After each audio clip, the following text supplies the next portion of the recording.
avait Cabu, Wolinski, Cavana, Willem et quelques autres. Voilà, c'est un peu, ça fait drôle de penser à ça en arrivant. Bah écoutez, oui, on va, comme on dit, dialoguer. Hein. Moi, je veux bien répondre à toutes vos questions sur les sujets qui ont été évoqués, en effet. Résilience, ouais, bon, d'accord. Phénix, pas mal. Voilà, Phénix. Sisyphe, pas mal Sisyphe, hein. Il faut imaginer Sisyphe heureux. C'est beau ça. Hein. Voilà, Sisyphe, si vous voulez. Non, bah écoutez, voilà, la BASJ Suite va bientôt avoir un an. Ça fait un an qu'on a entrepris notre passage de la trappe à la toile. Et ben ça marche, voilà. Bonne nouvelle, ça marche. On s'est installé, on se développe, on est en train de construire une équipe. Et voilà, il y a des abonnés. On a 26 000 abonnés qui sont mis sur qui sont engagés dans cette conspiration. Ça marche bien. Voilà, mais évidemment, vous connaissez la formule, hein, ce n'est qu'un début. Et si vous voulez que ça continue, vous savez ce qu'il vous reste à faire, c'est de vous abonner, parce que là-bas, si j'y suis, fonctionne uniquement sur des abonnements. Il n'y a pas de pub, vraiment pas de pub, pas de subvention, vraiment pas de subvention, pas d'actionnaire, vraiment pas d'actionnaire, même pas un marchand de canons, ni de béton, ni qui s'est proposé pour nous soutenir. Voilà, mais s'il y en a parmi vous, on pourra discuter, si vous voulez, après à la cafétéria. Voilà. Et voilà, et c'est une association sans but lucratif. Que vous dire de plus? Et vous pouvez aller voir sur le site où on en est. On est en train de mettre tout ça en place. C'est une aventure à la fois ancienne et nouvelle, puisque la BASJ a été créée en 1989. Donc à la fois on a un an, mais à la fois on a 26 ans. Et on continue.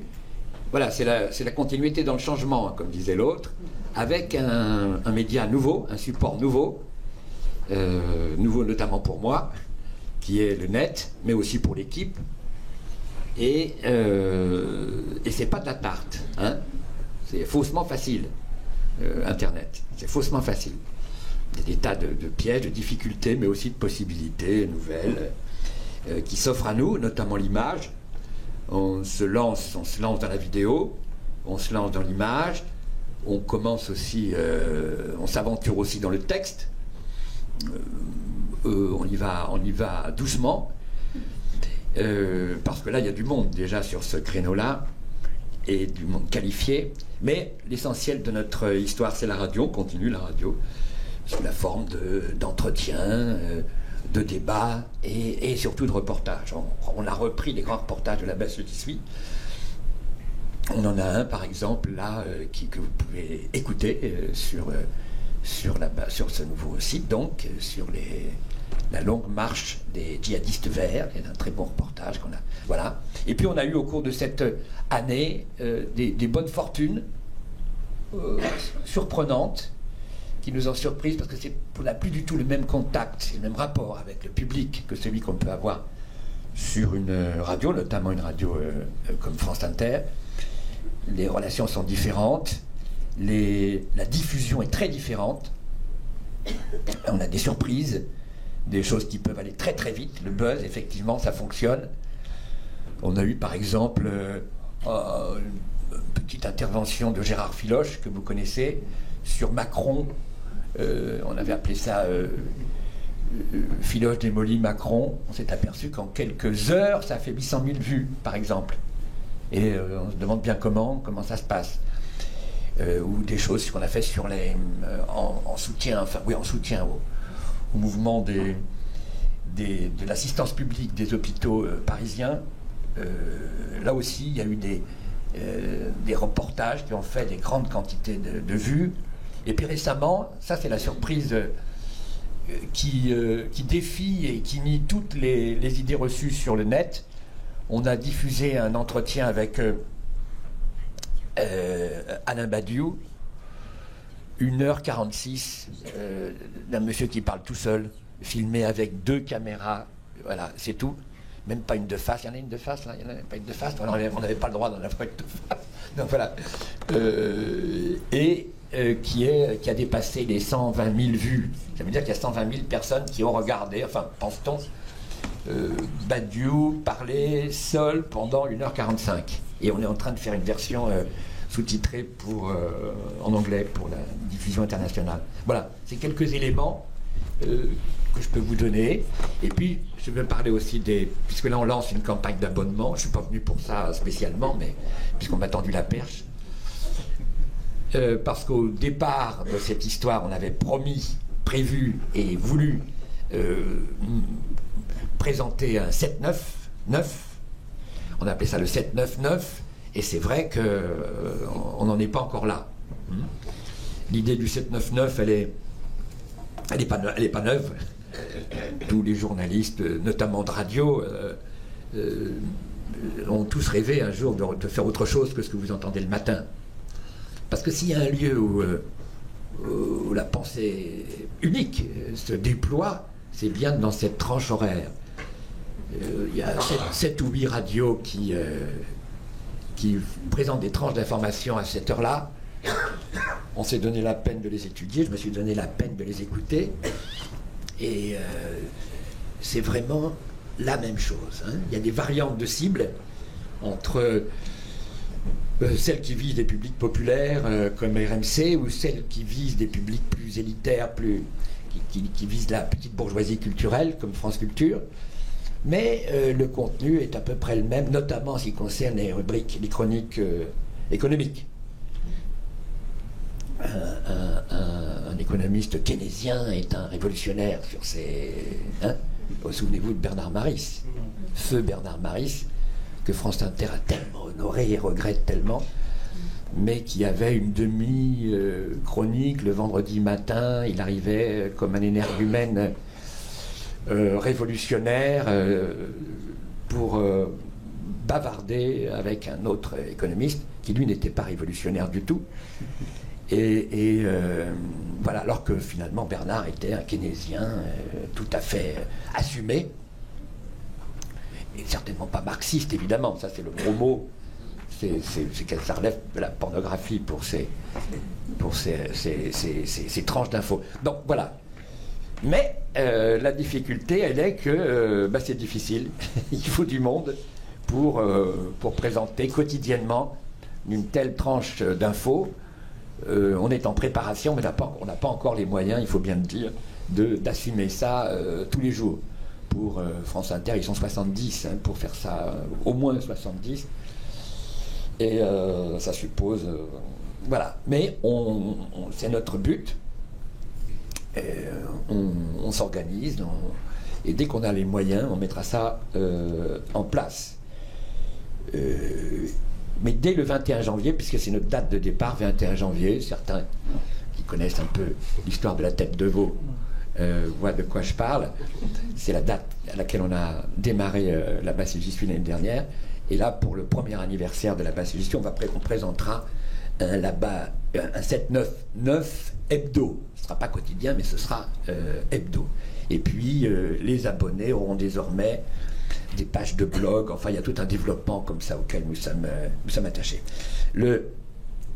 Pourquoi faire tout ça? Est-ce qu'à 72 ans, Mermet se lance dans une start-up et monte sa boîte? C'est pas ça du tout. C'est qu'on continue un combat. On continue bel et bien un combat. Il faut appeler les choses par leur nom. Et un combat qui est le fruit de notre travail de ces 25 années de la Basse et J'y suis, au cours desquelles on a construit une ligne éditoriale et une manière de voir qui est complètement le résultat de notre travail de journaliste et de reporter, mais aussi de journaliste. Et on n'a pas envie de laisser tomber.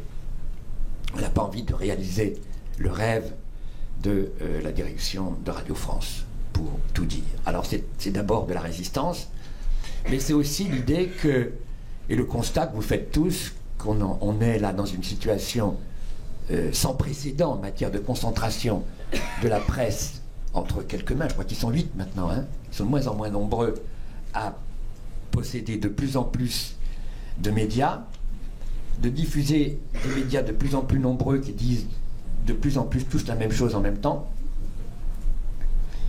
Tout ça, vous le savez. C'est quelque chose qui n'est pas pour rien dans la situation politique actuelle, électorale actuelle. Et évidemment, par rapport à ça, il est indispensable que des médias alternatifs, comme on dit, j'ai horreur de ce mot, mais bon, on va l'employer quand même, et indépendants puissent exister et se développent. Car hélas, les médias de service public, si on les suit de près, on s'aperçoit qu'ils ont tendance, trop souvent, à suivre la logique des médias que je viens de décrire, c'est-à-dire des médias qui sont tous dans les mêmes fonctionnements. Hélas, le service public, faute d'ambition, faute de... Oui, d'ambition, faute... oubliant sa mission, qui est d'être un service public, qui est de contribuer à l'émancipation, à la connaissance, etc., a tendance, pour des raisons liées à l'audimat, on dit médiamétrie, à suivre la logique des autres médias, qui sont des entreprises qui ont la logique entrepreneuriale pour cadre et pour entrave, et le profit pour but. Pas seulement, mais notamment le profit pour but. Donc, d'où la nécessité de ces médias alternatifs. Parce que là-bas, si j'y suis à montrer et démontrer, c'est que vous pouvez développer, mais jusqu'à un certain point seulement, des médias alternatifs, révolutionnaires, tout ce que vous voulez, c'est possible, à condition de rester dans votre bac à sable. Tant que vous êtes inoffensif et vous vous faites plaisir, ça va. Au contraire, ça fait partie des bijoux de la couronne culturelle française. Des petites choses qui scintillent. Mais à condition que vous ne soyez pas populaire. Vous pouvez être populaire à condition de ne pas être contestataire. Mais pas les deux à la fois. Il y a des journalistes parmi vous, si vous voulez. Faites attention. Marginal, ça va. Jusque-là, ça va. Elle n'est pas encore au pouvoir, Marine. Donc jusque-là, ça va. Mais les deux en même temps, ça ne va pas. Et c'est ce que là-bas, j'y suis à fait. Hein, on avait 600 000, 700 000 auditeurs chaque jour. Par moment même plus, en 2012, par exemple. Et notre façon de voir, qui n'a rien de révolutionnaire, qui s'inscrit dans une histoire longue de notre pays, de notre société, c'est simplement ça, a semblé insupportable à certains. On a tenu bon tant qu'on a pu, jusqu'à ce que Radio France supprime cette émission et ne la remplace pas. Ne la remplace pas. On a pu dire, bon, bah oui, d'accord, mais vieux, voilà, maintenant on va le mettre à la décharge. Et ok, ils savent faire ça, mais ça n'a pas été remplacé. Il y a 3 de l'équipe de la base qui continuent le samedi après-midi, très vaillamment. Mais c'est une heure difficile et ils ont de plus en plus de difficultés à travailler. Ils ne sont absolument pas soutenus. On voit bien l'opération de marginalisation et c'était donc bel et bien une mesure de nature idéologique et politique que celle qui a consisté à supprimer cette émission. C'était pas sûr sur le coup. On dit, oh, bah, ils font de la parano, mais bon, Mermet n'a pas le monopole, etc. Sauf que c'est bel et bien ça qui s'est passé. Et quand Christiane Taubira a fait un tweet en disant pensée mutilée au sujet de la suppression de la base si j'y suis, et bien c'était bel et bien ça. C'était pas du tout un abus de sa part. De la même façon, les syndicats, les confrères et les auditeurs surtout qui ont soutenu, qui se sont indignés de la disparition de cette émission, avaient vu juste et le temps leur a donné raison. Bon, la résilience, comme on vient de le dire, c'est qu'on dit ça parce que avec le recul, on s'aperçoit de ça, on s'aperçoit à quel point quand même, aussi formidable que soit Radio France, je suis un militant du service public de radio, hein. J'ai passé 35 ans de ma vie, je ne vais pas vous dire maintenant que c'était un enfer, bien au contraire. Mais il y a bel et bien des limites, et ces limites sont intériorisées par ceux-là même qui qui sont les protagonistes et qui font cette radio, sans parfois qu'ils en soient tout à fait conscients. Vous connaissez l'anecdote fameuse de Noam Chomsky dans un aéroport à qui un journaliste dit mais Monsieur Chomsky, prouvez-moi que je me censure, que je suis censuré. Et Chomsky répond, mais vous n'êtes absolument pas censuré et vous ne vous censurez pas. Simplement, vous avez été choisi à ce poste-là parce que vous correspondez à ce poste-là et ce qu'on attend de ce poste-là, tout simplement. C'est le cas des gens qui font une radio comme France Inter. Ils n'ont pas besoin de se censurer, ils peuvent même se dire libres, se croire libres, mais ils correspondent à des profils qui sont souhaités, qui sont attendus. Par qui exactement? Bon, il n'y a pas un complot véritablement avec des gens qui seraient derrière un rideau en train de tirer des ficelles et en train de faire des calculs. Mais une certaine ambiance, une certaine atmosphère qu'Orwell, par exemple, a parfaitement décrit et repris, parce que je viens d'évoquer Chomsky par Chomsky. Donc on voit bien que il y a une qualité indéniable. Je ne vais pas faire le procès ici de Radio France, mais on voit bien aussi les limites. Et ce que je viens de dire là sur Bernard Maris peut illustrer ce propos. Mais on peut continuer à évoquer certains autres commentateurs ou certains autres chroniqueurs. Je prendrais par exemple au hasard Bernard Guetta, qui est un confrère tout à fait valeureux, engagé, lui aussi, parce que c'est quelque chose qu'on nous a dit pendant 25 ans. Est-ce que c'est possible de faire un journalisme engagé? Est-ce que le journalisme et engagé, ça va ensemble? Et parce que vous savez que le journalisme doit être neutre. Vous devez être neutre. Hein. C'est 5 minutes pour les Juifs, 5 minutes pour Hitler. Sinon, vous ne pouvez pas être journaliste. Et puis, c'est un métier où quand même réfléchir est une faute professionnelle. Ne l'oubliez jamais, surtout. mais Bernard est réfléchi. Et Bernard est réfléchi. C'est un journaliste engagé qui est pour l'Europe. Hein, pour l'Europe. Si vous n'êtes pas pour l'Europe, alors ça revient. Vous êtes pour Auschwitz. Hein. Voilà. Le remède, plus jamais ça. Donc l'Europe. Ok. Voilà le logiciel de Bernard Guetta. Très bien. Soit, il est très fréquent, ce logiciel marche depuis des années. Et en 2005, il a marché à fond. Vous vous souvenez hein? Oui. Le référendum pour le traité de constitution européenne. Et là, nos camarades de la rédaction, qui sont des journalistes neutres, hein, qui équilibrent entre le oui et le non, c'était équilibré. À peu près équilibré. Ils se sont vautrés complètement avec leur oui. Ils sont allés à l'encontre totale de l'opinion générale et des résultats qui ont été éclatants, comme vous le savez. Là, c'est un moment particulièrement crucial, mais c'est permanent. Ça a été le moment où leur idéologie, pourquoi pas, leurs engagements se sont manifestés au grand jour, de manière extrêmement crue. Le directeur de l'époque avait dit mais non, il y a aussi ça a été équilibré, puisque dans certaines émissions, on a soutenu le non. Alors on lui a demandé de citer quelle émission il est obligé de citer la base où j'y suis. Et on n'a pas soutenu le non, on a fait une critique du oui. C'était pas la même chose, on a fait une critique des médias du oui avec Serge Halimi, avec Pierre Rimbert. C'était des critiques très radicales, c'était très, très, très chiadé. Et alors on a dit combien de temps la base où j'y suis, combien d'émissions ont été consacrées. Alors on a trouvé 3 heures. C'était rien du tout par rapport à l'ensemble des autres, de ce qui avait été consacré au oui. C'était beaucoup moins, c'était un cheval et une alouette. L'alouette, c'était nous. Et alors, mais le directeur de l'époque a dit oui, mais de toute façon, même si Mermet fait une émission musicale, il faut que ça rentre dans le nom. C'était sympathique de sa part.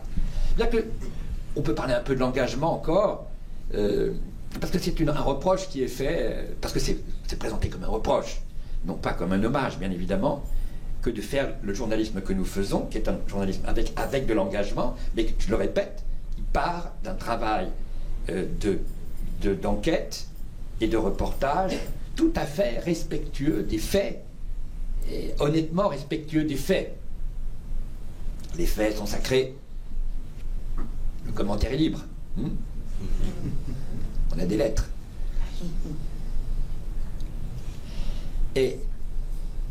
Mais si je reviens à Bernard Guetta, je ne vais pas m'attarder trop quand même, pour nous gâcher complètement la soirée. C'est un journaliste engagé. Est-ce qu'on lui dit bravo, vous êtes un journaliste engagé, ou bien on ne peut pas supporter les journalistes engagés? Si vous prenez Yvan Levaille, par exemple, que vous connaissez, Yvan Levaille fait un magnifique livre en hommage à la famille Michelin. Bon, soit, c'est quand même un engagement, c'est quand même une position. Il fait un livre où il déclare son amour pour Israël. C'est très bien, bravo, on comprend très bien, mais c'est quand même un engagement, il y a quelque chose de l'ordre de l'engagement. Claire Chazal, par exemple, qui a disparu provisoirement, j'espère qu'elle va revenir bientôt, parce qu'elle me sert depuis des années d'exemple quand je parle de l'engagement. Je ne veux pas qu'elle disparaisse. Claire Chazal fait un bouquin avec Balladur, par exemple. Voilà. Et c'est pas un bouquin, c'est une connivence, c'est un soutien. Quand elle manifeste pas ses étroites connivences avec la famille Bettencourt. Tout ça, c'est autant d'engagement. J'ai pas fait de livre avec, je sais pas moi, sur Maurice Thorez ou sur... qu'est-ce que j'aurais pu faire? Sur Mélenchon ou sur... non, j'ai rien fait de ce genre. Mais c'est moi le journaliste engagé, c'est nous les journalistes engagés, et eux sont les journalistes qui sont du bon côté. Pour toutes ces raisons-là, il faut que la presse alternative se développe. Il faudrait que les médias du service public se renforcent leurs ambitions, leur rôle, qu'ils ont parfois tout à fait tenu et qu'ils tiennent encore parfois souvent, mais hélas, ils sont, je vais reprendre une expression que j'ai employée alors que j'étais à l'intérieur de la maison, ils sont dirigés par des médiocres. Et j'avais utilisé l'expression « les médiocres dans une vallée fertile ». La vallée fertile étant ce formidable service public, les moyens, les auditeurs aussi, qui ont beaucoup plus de talent que la direction ne le suppose, les directions ne le supposent, et puis voilà, les compétences des techniques, etc. Donc il y a vraiment une vallée fertile, mais hélas, trop souvent et très souvent dirigée par des gens qui n'ont pas de souffle, pas d'ambition, pas prêts de prendre des risques, et qui préparent l'étape suivante, parce qu'ils sont là pour 3-4 ans, et une fois qu'ils s'assoient dans leur bureau le premier jour où ils sont nommés, ils disent qu'est-ce que je fais après, quoi? Il va falloir que je me débrouille pour la prochaine séquence. Voilà, mais c'est pas tous, hein, c'est pas pas toujours, et il y a encore de très beaux restes et de très beaux moments sur cette radio. Donc j'en reviens au développement nécessaire de ces radios, de ces médias indépendants et alternatifs.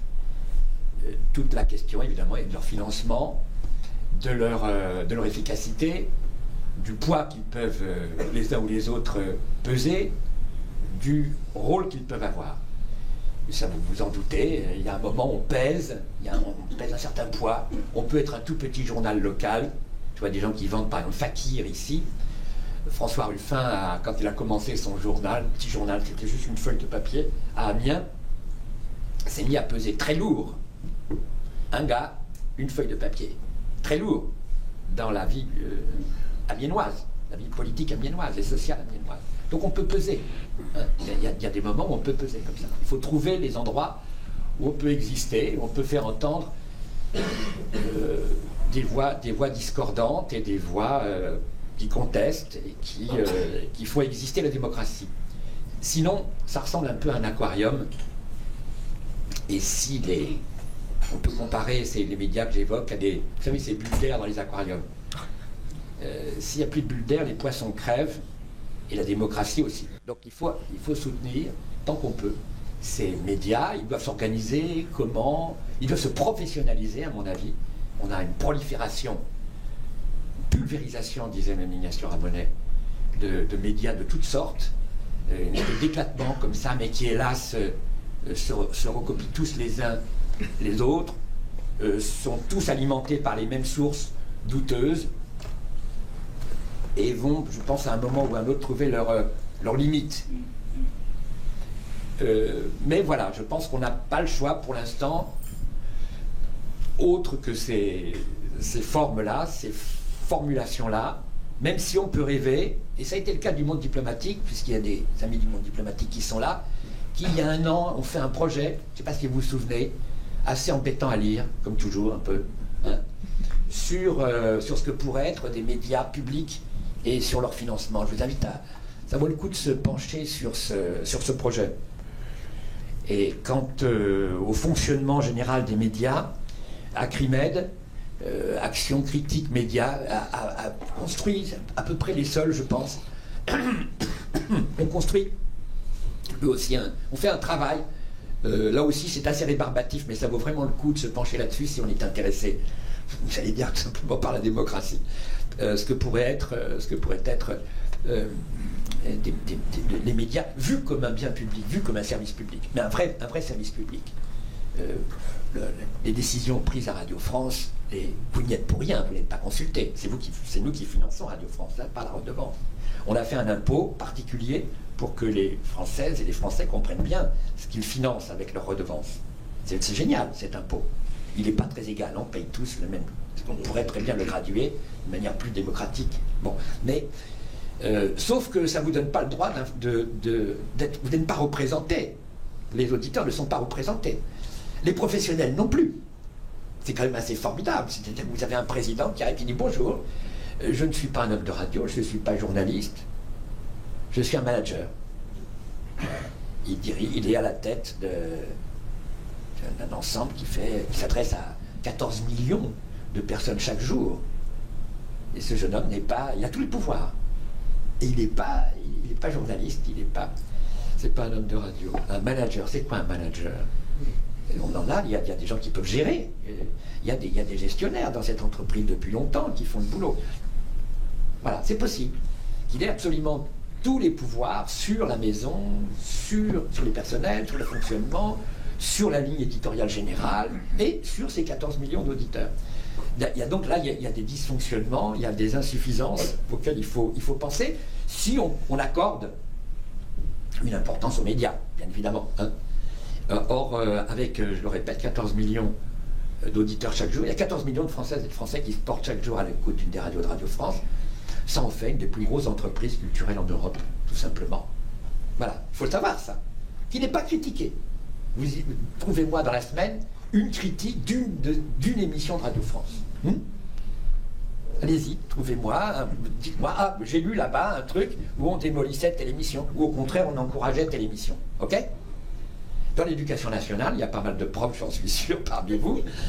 Quand le moindre petit changement, attention, hein, un horaire qui change le samedi matin, machin, l'enseignement de ceci, etc. À chaque fois, c'est des discussions, des débats, des tollés, des grèves éventuellement. Tout ça, c'est parfait. Ça montre qu'il y a une vie, on attache beaucoup d'importance à l'éducation et c'est très bien. Voilà. Peut-être pas assez d'ailleurs encore. Mais là, non, pas du tout. Et pourquoi est-ce qu'il n'y a pas plus de critiques que ça? Il y avait autrefois des journaux spécialisés dans la radio, des programmes de radio. Télérama est issu d'ailleurs de cette presse-là. Mais parce que, d'abord, on ne se critique pas entre confrères. Voilà. La revue de presse du matin est un moment très important. Être cité dans la revue de presse du matin, voilà ce à quoi rêve tout bon rédacteur en chef. Et dans la Charente libre, on nous dit que, tac, les gars de la Charente libre, c'est Champagne, ce jour-là. Parce que, peut-être pas Champagne, bon voilà, peut-être machine à café, voilà. Voilà. Mais on a été cité, génial. Voilà. Donc on ne va pas critiquer Radio France, hein, on a tellement envie d'être cité que... Donc de ce côté-là, il n'y a pas de critique à attendre, de la part de médias qui sont censés critiquer, puisqu'ils sont libres. Charente libre, je dis. Voilà. Et puis alors on pourrait penser, parce qu'on a des intellectuels dans ce pays, vous en voyez tout le temps qui vont d'un plateau à l'autre, des rebelles absolument fantastiques sur les plateaux de télévision, des plateaux qui sont formidables, tous ces rebelles. Ils ne critiquent pas Radio France. Surtout pas France Inter. Le premier prescripteur de livres en France, c'est France Inter. Un passage sur France Inter avec votre bouquin, hop, bouquin d'école. Il y a des libraires parmi vous, ils le savent très bien. Donc, tous ces gens qui fabriquent des livres, hein, c'est leur boulot, ils fabriquent des livres. Ils n'ont pas envie de se fâcher. On ne se fâche pas avec Radio France, on ne se fâche pas avec France Inter. Il y a une grève formidable cette année. grève vraiment formidable. J'ai appelé ça une grève de civilisation. Ni les autres médias, ni les intellos, les auteurs, etc., qui pourtant doivent beaucoup, parfois tout, à Radio France, certains doivent tout à Radio France, n'ont pas bougé, n'ont pas moufté, n'ont pas soutenu. C'est intéressant, non? C'est intéressant. Voilà, bon, quelques critiques. J'espère que nous, on sera plus critiqués que Radio France ne l'est à notre échelle. Voilà, j'espère vous avoir un peu exposé des choses que vous saviez. Je suis sûr déjà, et maintenant je suis prêt à affronter le feu roulant de vos questions, de vos critiques. Pourquoi la vidéo? Pourquoi pas continuer? Et pourquoi pas la vidéo? Pourquoi pas la vidéo? Pas parce qu'elle apporte rien de plus. Ah ben, j'espère que si quand même. Mais quoi? Vous voulez que je vous dise la vérité? On tâtonne. Ça va? Voilà, j'adore ça. J'adore tâtonner. J'adore que les choses se fassent peu à peu et que ça mûrisse et qu'on essaye et qu'on se trompe et puis on recommence et puis voilà quoi. Les gars qui arrivent avec un plan tout prêt, voilà, à 14 ans, faire ça, ça marche jamais. Et là-bas, si j'y suis, a été fait, on a fait tout ça avec nos pieds. Voilà, en tâtonnant. On essaye la vidéo. Moi, je crois pas à ce truc.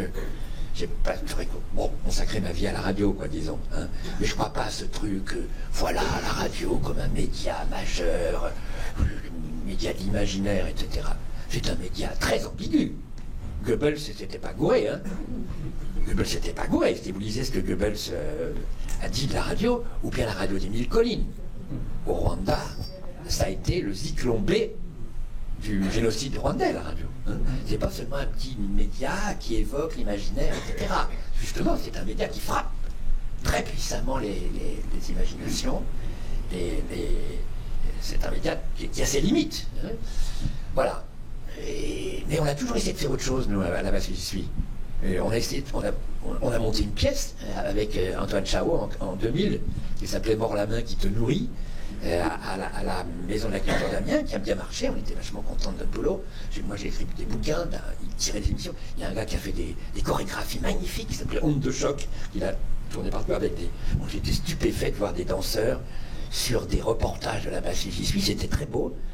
Et puis on a essayé de faire de l'image aussi, hein. Ça fait longtemps qu'on essaye de faire de l'image. Alors là on a tâtonné, là, on peut dire, jusqu'à ce qu'on rencontre les mutins de Pangée. Olivier Azam et les mutins de Pangée, et au LOP, on a fait un film sur Chomsky. Voilà, on était assez contents de notre coup. Là, on en a fait un autre qu'on va présenter tout à l'heure sur Wardzine. Tout ça, c'est des excroissances, quoi, des dommages collatéraux de la base j'y suis.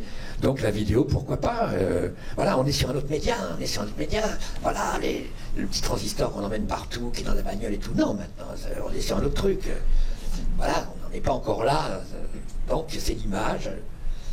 On a quelques réussites déjà, quelques trucs qui sont complètement plantés, ça valait pas le coup de faire de l'image. Et puis on est en train de chercher, on voit que des choses marchent. Mais d'autres, effectivement, vous avez raison, c'était pas la peine de faire des images. On tâtonne, on a les moyens de tâtonner. Et on trouvera la solution. Là, parce qu'ici, la chance extraordinaire qu'on a eue au début, c'est qu'on a pu tâtonner. Vous voyez? J'avais vendu le projet de cette émission en disant machin, c'était vraiment le guide du routard illustré. Et puis on est allé à Berlin, et puis c'était en train de faire tomber le mur de Berlin. On ne pouvait pas faire des reportages sur les restaurants, sur les petites boutiques sympathiques. L'histoire nous rattrapait. On bordait la nuque. Ah, et on a commencé. Et on ne savait pas, enfin si on doutait un petit peu. Et voilà, c'est chemin faisant que les choses se font. Voilà, pour vous répondre. Vous parliez des limites à l'intérieur de Radio France. Vous avez dit que vous y êtes resté 35 ans. Est-ce que vous avez constaté au cours de ces 35 années des modifications dans ces limites, Et deuxièmement, vous parliez de limites plus ou moins conscientes et inconscientes. Là aussi, y a-t-il eu des modifications? Et pourquoi ça n'a pas bougé davantage? Nous, on a tout fait pour agrandir la surface de la cage.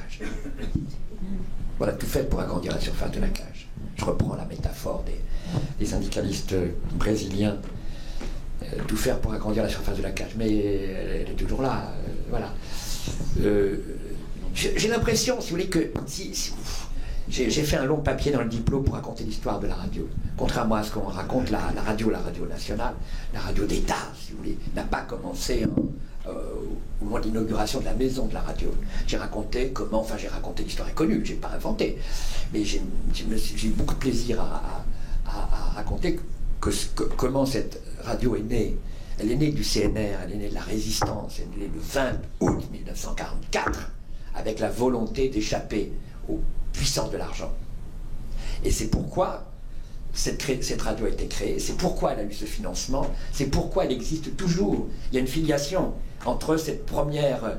si vous écoutez la radio nationale française sur une Marseillaise absolument, c'est à pleurer. On n'avait pas entendu la Marseillaise depuis 4-5 ans. Je ne suis pas un amateur particulier de Marseillaise, mais enfin quand même là, avec Pierre Schaeffer, qui dit il faut rapprocher le micro de la fenêtre.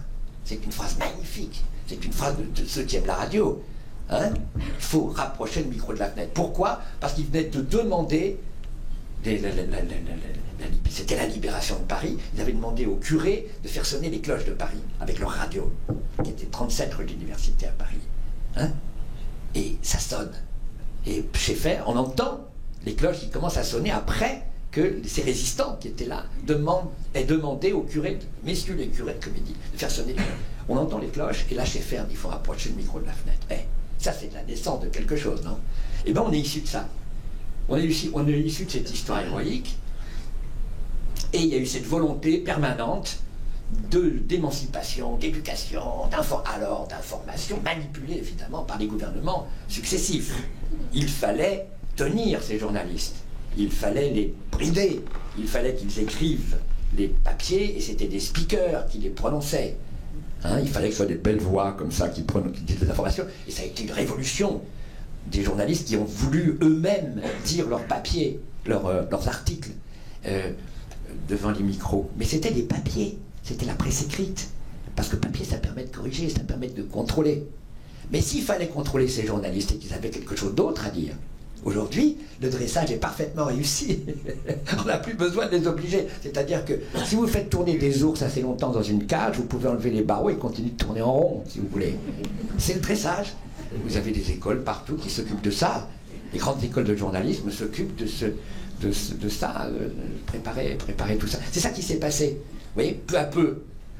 Mais c'est resté le grand métier, le grand truc, voilà, l'éducation populaire, les grandes valeurs françaises, etc., gaulliennes, communistes aussi, machin, les grands horizons. C'était là-dedans, ça parcourait ça, bien évidemment. C'était présent là-dedans. Et puis c'est ça qui s'est peu à peu étiolé. Au début de la base, si j'y suis, à chaque rentrée, c'était Pierre Bouteiller qui était le directeur du programme. Il disait l'audimat, le médiamétrie, on s'en fout. Il posait sa montre pour faire sa conférence. Il disait je voulais vous dire, médiamétrie, on s'en fout. C'est-à-dire l'audience, on s'en fout. C'était directeur quand même. Voilà, une radio qui fait 5 millions d'auditeurs chaque jour, 4-5 millions d'auditeurs par jour. Et il citait un exemple, par exemple, si la base, si j'y suis, venait à baisser, on a la chance qu'il y ait une très bonne audience, mais cette émission qui est tout à fait hirsute, que personne n'a, que les concurrents sont incapables de faire, parce que ça ne c'est pas du tout là, on la garderait. Il expliquait ça, vous voyez. Bon, ça tombait très bien pour nous. Et c'est pas du tout que les choses aient été très faciles avec lui, on n'était bien souvent pas d'accord sur les choix qui étaient les nôtres. Mais c'est pour dire, voilà, je suis pas sûr qu'on puisse avoir des proches aujourd'hui. Vous avez c'est beaucoup plus des produits qui sont formatés, qui sont prévus. Et d'ailleurs, la direction actuelle travaille beaucoup d'après des sondages, d'après des études, d'après... et puis vous voyez bien que cette radio est en train de vieillir avec son public. Le public de France Inter a 60 ans, je ne veux offenser personne, j'en ai 72. Mais on va faire la grande soirée Léonard Cohen. Bon, c'est formidable, Léonard Cohen. Eddie Mitchell va faire un grand truc, j'adore Eddie Mitchell. Bon, il va avoir une journée entière Eddie Mitchell. Johnny, non, parce que c'est trop populaire. Il y a quand même des limites. On a quand même sa petite dignité, la petite bourgeoisie culturelle, c'est pas rien. Donc Johnny, non. Mais Eddie Mitchell, ça va. Lui, il a passé la barre d'un certain niveau de... Voilà, ça fait partie des goûts de ces petites classes moyennes. Voilà. Mais on va pas... Cluzel, le président Cluzel disait surtout pas de rap, vous ne mettez pas de rap sur Radio France, il ne voulait pas de rap du tout, quoi. Il voulait du classique, il aimait le classique. Il a raison, moi aussi. Mais enfin, voilà, cette musique est arrivée, cette façon de s'exprimer est arrivée. Les jeunes n'intéressent pas France Inter. Parce qu'effectivement, pour intéresser un public plus jeune, ben, ça passerait par une baisse d'audience. Et on ne veut pas de cette baisse d'audience. Donc on est bel et bien, limité par l'audience. Voilà. Ça n'a pas toujours été le cas. Beaucoup portaient et pas seulement les gens qui sont à l'antenne, mais ceux qui les encadrent, mais tout le personnel. Oui, tout le personnel, la petite dame qui était à la comptabilité, la dame de la cantine, espèce de truc. Nous, on est le grand service public. Nous n'avons pas le profit pour but. C'est quand même formidable, vous vous rendez compte? C'est beau, non? Alors que les télés d'État ont été obligés d'aller vers la pub, parce que c'est beaucoup plus coûteux, et de produire à l'extérieur. Tout est produit à l'intérieur, à Radio France. Hein? Tout est produit à l'intérieur. Toutes les émissions que vous entendez sont produites à l'intérieur. Donc si vous devez défendre le service public, une forme de service public, vous avez un exemple magnifique. Et cette histoire est menacée.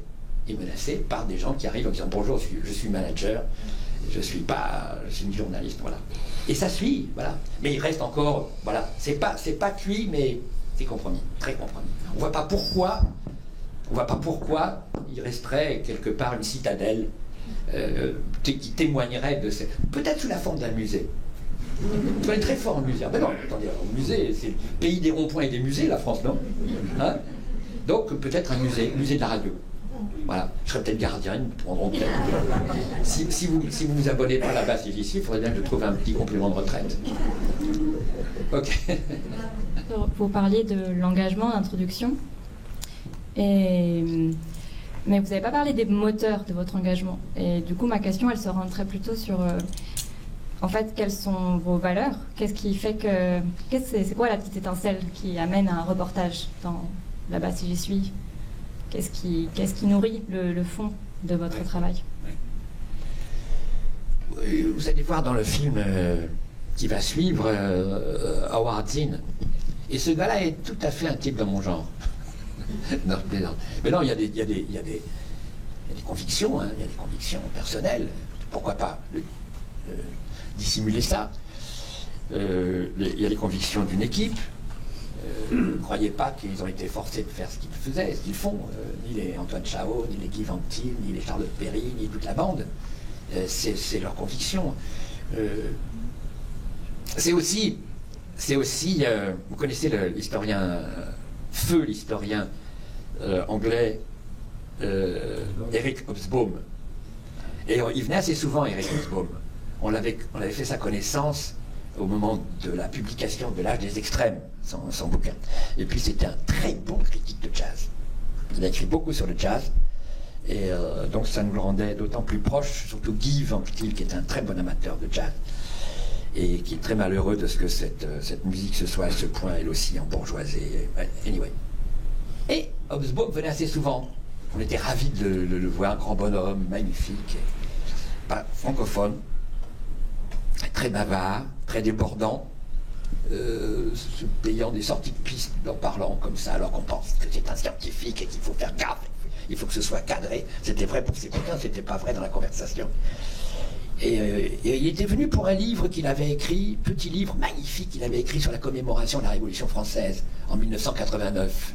Et il prenait la Révolution française comme un événement qui a inspiré toute la politique dans le monde pendant 2 siècles, au moins, et encore aujourd'hui bien évidemment, qui a inspiré, qui a servi d'exemple de repoussoir, de matériaux d'analyse, tout ce que vous voulez, un événement incroyable. Et sauf en 1989, où là, la Révolution française a été commémorée comme un petit défilé des Galeries Lafayette avec des santons qui étaient dans les rues et avec le truc « tout mène au goulag ». Oui, toutes vos petites protestations, vos indignations, tout ça, ça mène au goulag.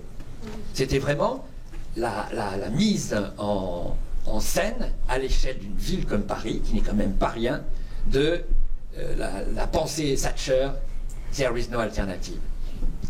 Ça l'agaçait, le père Hobsbawm, qui a quand même passé sa vie sur cette révolution française. Il a écrit beaucoup sur le 19e, sur le 20e et sur le 19e. Voilà, donc on avait fait une très belle émission là-dessus.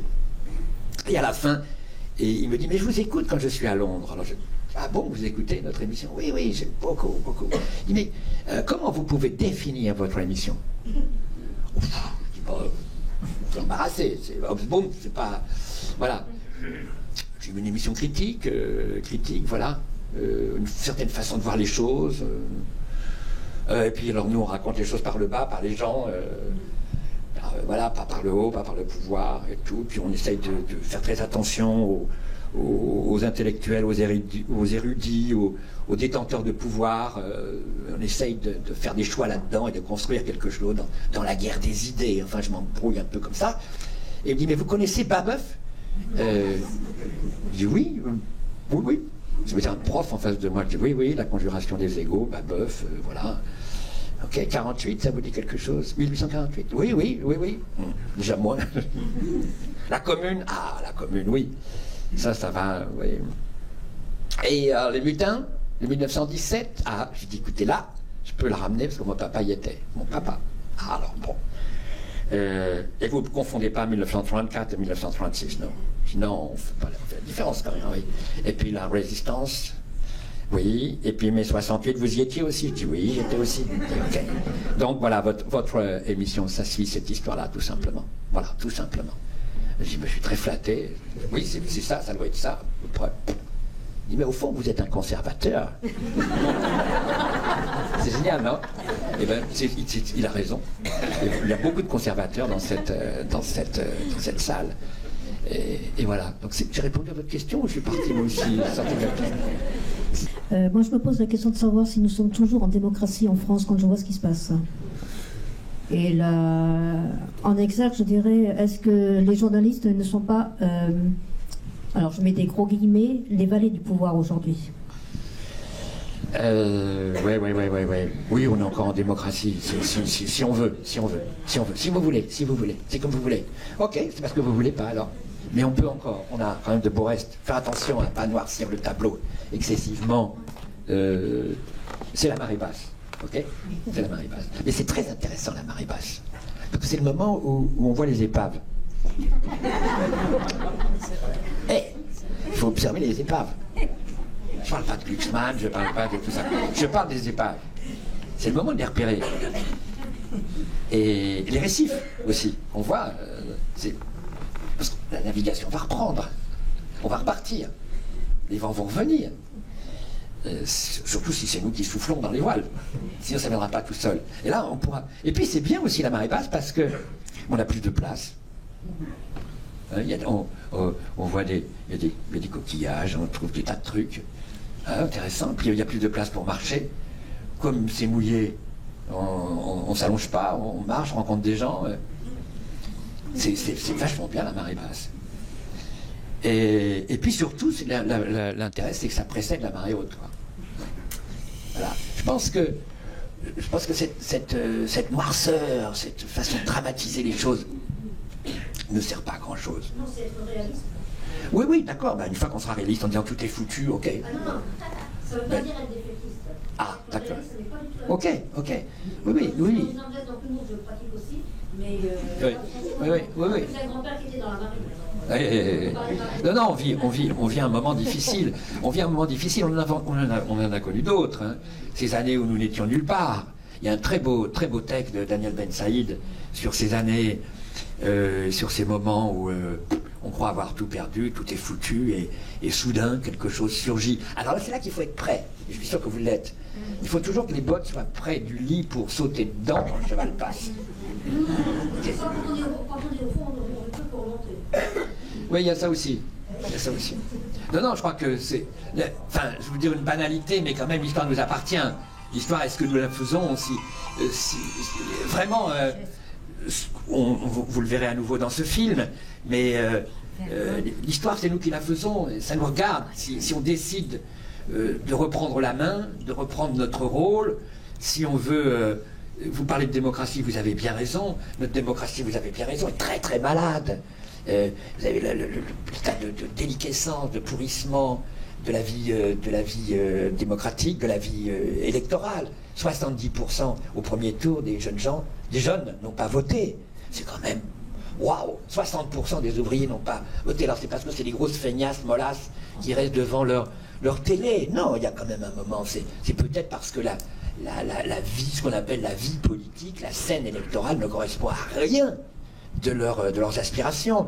On a à plusieurs reprises fait des reportages au moment des élections aux États-Unis. Je ne sais pas si on va retourner à nouveau cette année. Cette année, à nouveau, les élections aux États-Unis vont battre des records dans le financement des candidats, donc pourrissant encore plus, corrompant encore plus la démocratie. Et c'est quand même cette scène-là qui nous sert de modèle. On n'en est pas là pour l'instant chez nous, mais c'est quand même ça qui nous sert de modèle. Et il est certain on sait bien les maux dont nous souffrons. Hein. Voilà, vous savez, un éléphant qui est au milieu du salon, c'est le chômage, il est là absolument énorme.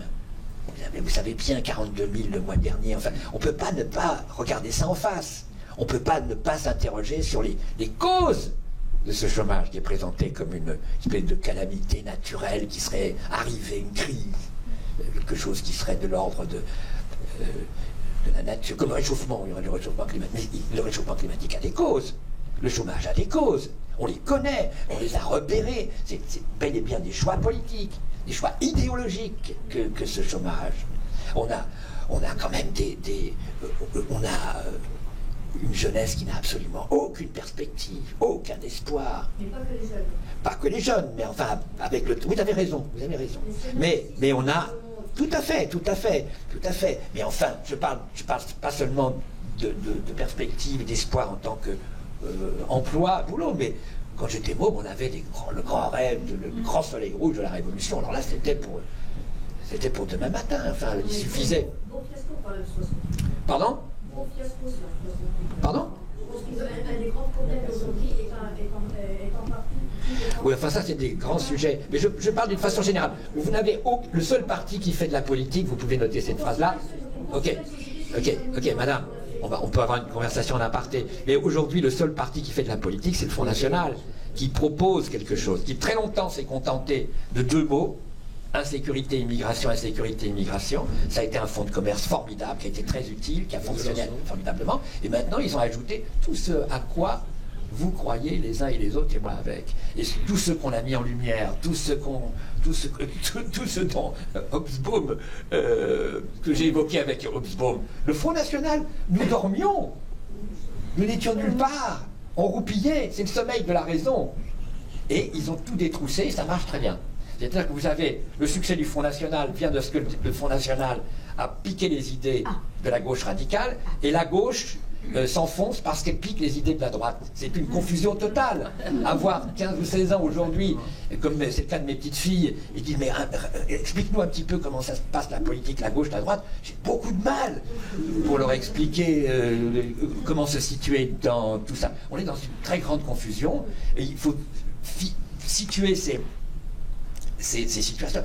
Vous savez, les gars d'Air France nous disaient il faut quand même qu'on apprenne à faire des trous dans les parachutes dorés. C'est pas et c'est beau comme tout. Voilà des missions qu'on peut donner à des jeunes d'apprendre à faire des trous dans les parachutes dorés. Ça fait pas de vous des terroristes, mais enfin pourquoi pas cela. Faucheur de chaise. Hein? Faucheur de chaise, c'est gentil aussi, voilà. Mais le parachute doré, c'était pas mal si on avait à faire les trous au bon moment et aux bons endroits. Non, on a des inégalités, on a l'absence de futur, on a de promesses, hein, des lendemains sans promesses. 89, je parlais de la chute du mur, on avait rapporté une phrase sortant de la bouche d'un gars qui s'appelait... Ah, je ne sais pas me souvenir. Bon, peu importe, qui était un dramaturge francophone, qui était un collègue de Brecht, de Bertolt Brecht. Harald Hauser, il s'appelait. Et qui nous avait dit avec un putain d'accent allemand, oui, mais maintenant, qui est-ce qui va faire peur aux riches? Ils ont plus peur. Ils ont plus peur. Donc, c'est tout ça qu'il faut... Voilà. Enfin, je suis en train de sortir des truismes, mais voilà. Et comment redonner le goût à ces jeunes du bavardage, de la causerie? Comment les amener à écouter le brave professeur Lordon ou ces gens qui disent des choses et qui font réfléchir? Et comment former ces jeunes padawans que Pascal Clark va chercher dans les banlieues, par exemple, pour leur apprendre à faire de la radio, à aller faire de l'investigation? Parce que vous disiez qu'un site, c'est difficile, il faut des moyens. Il faut des moyens pour aller faire des reportages, il faut des gens, il faut de la volonté humaine, mais il faut aussi de la technique, il faut des moyens, etc. Vos reportages, il fallait partir quand même quelque part au bout du monde pour aller rencontrer les gens. Comment vous allez arriver à mener tout ce combat de front? On ne fait pas de formation, nous. Non, j'entends bien. L'équipe actuelle, c'est une dizaine de personnes quand même. Et là, on va repartir sur les routes. On va repartir en grand reportage. Hein. On va faire un portrait d'Israël, je pense, le premier projet qu'on a actuellement. Un autre Israël est-il possible? Mais on a d'autres projets. Oui, vous avez raison. Comment former? C'est un média formidable pour former. On l'a fait avec Antoine Chao. On a fait de la formation dans l'école de journalisme de Lille.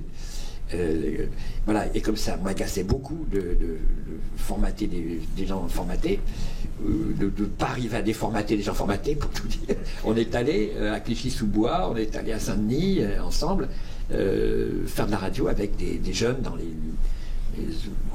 lycées considérés comme difficiles ou sensibles, qui n'est pas toujours le cas d'ailleurs.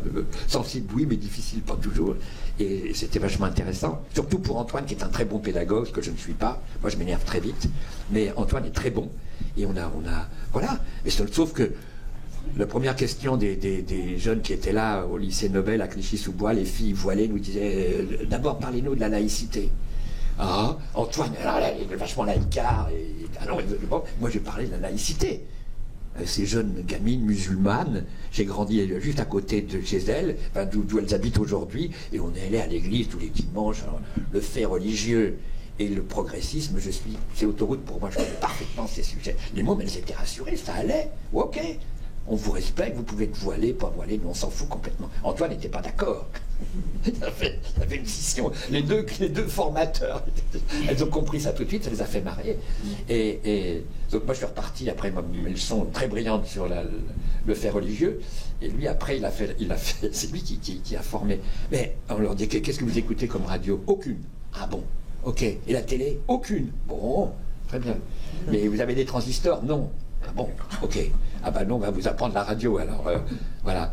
3 jours après, il a fait des émissions sur Facebook. Les mômes, elles étaient sur Facebook. Eh ben, on va faire des émissions sur Facebook. Avec quoi? On va faire des bruits, on va faire de la musique. Vous allez amener vos musiques et puis vous allez les présenter.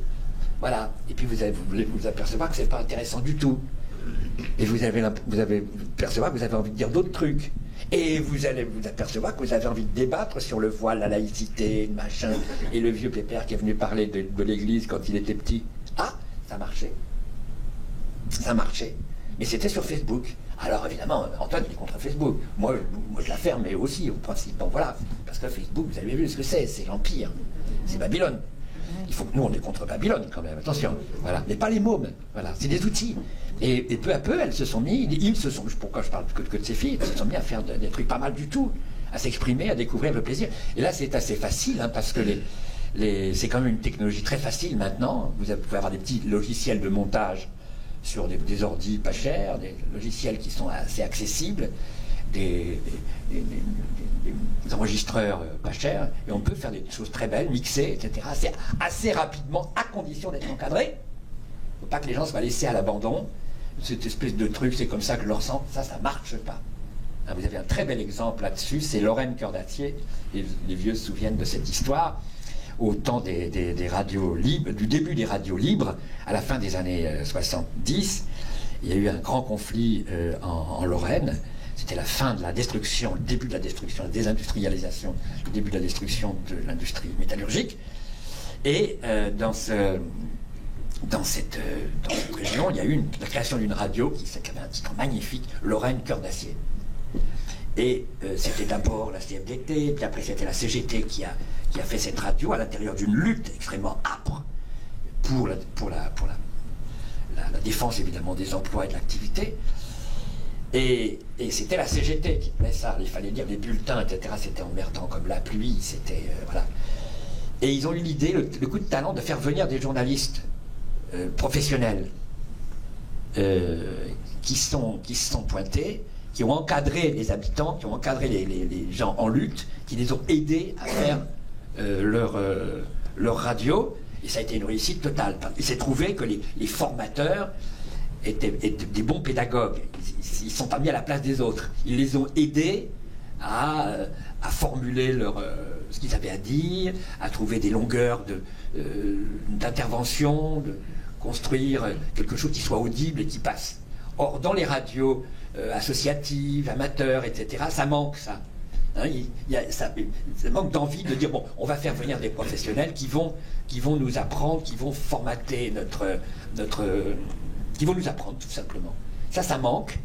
Et puis après, il y a les ambitions, de dire, oui, d'accord, mais vous êtes écouté par combien? Par le bocage, là, par 300 personnes, donc vous n'existez pas. Non, si, vous existez. Je reprends mon exemple de Ruffin avec son petit canard Fakir à Amiens. Et puis il y en a pas mal, hein. Il y a des tas de petits journaux locaux, comme ça, je parlais tout à l'heure avec une consoeur de Sans Culotte, un petit journal de Vendée, hein, qui est quelque part, je crois, La Roche-sur-Yon. C'est des moustiques, ça les agace beaucoup, les élites locales, là. Ça les agace beaucoup, ces petits journaux. On peut faire la même chose avec des radios. Ça se fait déjà. Mais à condition que ce soit pointu, bien fait, je dis que ça fonctionne comme les bons médias, c'est-à-dire un respect des faits, une honnêteté totale avec les faits, d'abord et avant tout, et ensuite des commentaires équilibrés, bien analysés, etc. Voilà. Mais c'est tout à fait possible. Hein. C'est tout à fait possible. On a plein d'exemples qui montrent que ça l'est. Première chose, en Italie, il y a une émission que j'aime beaucoup, je ne vois pas régulièrement, qui s'appelle Servizio Pubblico, de Michele Santoro. Chapeau, c'est un grand journaliste qui s'est toujours battu contre toutes sortes de pouvoirs, de droite et de gauche, au point qu'il a fait un peu votre fin. Il a été jeté dehors par la RAI. Moi, j'ai pas de faim, oui. Peut-être, c'est pas bon, non, pardon. C'est une mauvaise expression. Mais il est maintenant sur une radio plus ou moins indépendante où il y a sa place. Bon, la première chose. Donc, j'aimerais bien, si vous ne connaissez pas, que vous vous informez, mais peut-être que je dis une bêtise.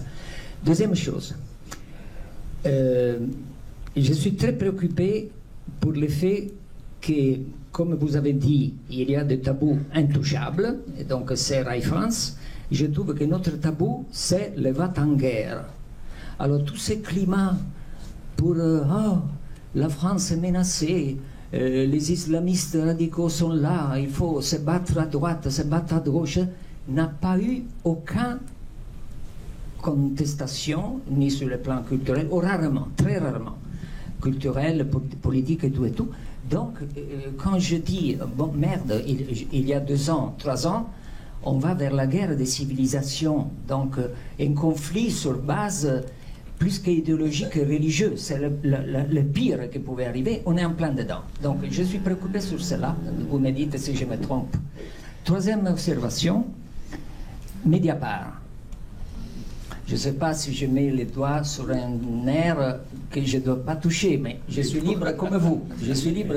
Donc, j'ai adhéré à Mediapart à mon jeune âge, hein, j'ai 76 ans, donc j'écoute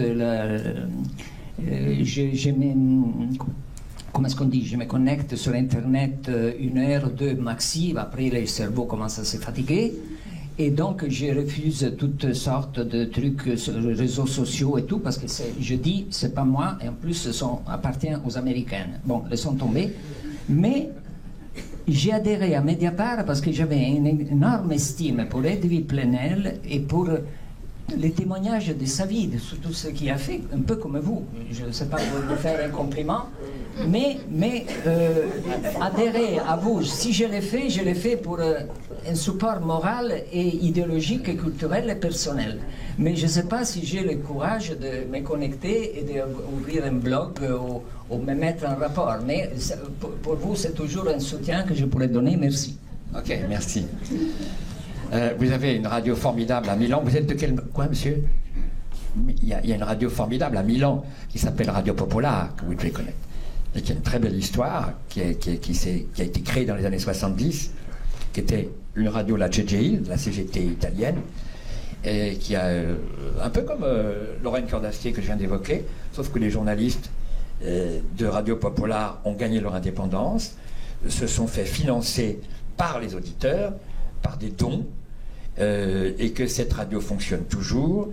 Elle fait un petit peu de pub, mais pas trop, et elle fonctionne admirablement. moi, ça me sert d'exemple. Je suis allé les voir à Milan au cours de nos reportages. On a fait un reportage sur Dario Fo, que vous devez connaître, le grand Dario Fo. Et et ça, c'est un très bel exemple d'une radio qui s'est développée, qui a été très utile, qui s'est attachée à décrire les luttes sociales et qui, d'une manière extrêmement légère, allait surtout et continue d'aller sur tous les conflits, s'installe quelque part, ils arrivent avec une petite camionnette de rien du tout, ils déploient les micros, et ils racontent toute la lutte. Alors ça intéresse d'abord tous ceux qui sont en lutte, ça leur permet de savoir où ils en sont, et puis ça intéresse aussi évidemment tout le bassin, de leur bassin d'audience, si bien qu'aujourd'hui, Radio Popolare pèse politiquement dans la région. On ne peut rien faire dans le coin si on n'a pas Radio Popolare avec soi, ce qui n'est pas facile, parce que ce sont des journalistes intransigeants et engagés, mais intransigeants d'abord. Et l'un de leurs financements, ça consiste à vendre leurs infos, qui sont très bien foutues, très précises, à d'autres radios qui, elles, font de la pub. Donc c'est la pub indirecte, quoi, voilà. Mais c'est un très bon exemple. Voilà, mais Vie Planète, je vous en parlerai plus longuement, si vous voulez. Mais c'est un très bon journaliste, très bon confrère. Si vous avez 2 mots, presse et démocratie, vous pouvez construire un discours des Vie Planète. Avec 2 mots, il peut tenir 1 heure. Bien, si vous m'en donnez le courage, je vais interrompre. Voilà. Mesdames et messieurs, abonnez-vous, réabonnez-vous, abonnez vos banquiers, abonnez vos patrons, abonnez votre quartier. À tout à l'heure. Salut, à tout à l'heure.